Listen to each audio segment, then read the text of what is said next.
आफियत की कद्र का एक वाकया। एक बादशाह एक मुही गुलाम के साथ कश्ती में बैठा हुआ था। गुलाम ने इससे पहले दरिया को नहीं देखा था। रोना गिड़गिड़ाना शुरू किया और इसके जिस्म पर लर्जा पड़ गया। बादशाह का ऐश इससे तल्ख हो जाता है, क्योंकि नाजुक तबीयत से ऐसी बातों की बर्दाश्त नहीं हो सकती। एक अक्लमंद इस कश्ती में था। बादशाह से कहा, अगर आप हुक्म दें तो मैं इसको एक तरीका से खामोश कर देता हूँ। क्या बे इंतहा मेहरबानी और बख्शिश होगी। हुक्म दिया कि गुलाम को दरिया में डाल दे। कई दफ़ा उसने गौते खाए। इसके बाद इसके बाल पकड़ लिए और कश्ती के पास ले आए। जब ऊपर चढ़ा एक कोने में बैठ गया और करार पाया।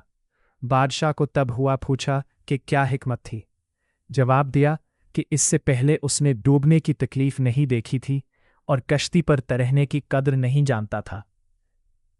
अगर वीडियो पसंद आए तो लाइक, शेयर और सब्सक्राइब ज़रूर करें। अल्लाह हम सब को हिदायत और मग़फ़िरत अता फ़रमाए।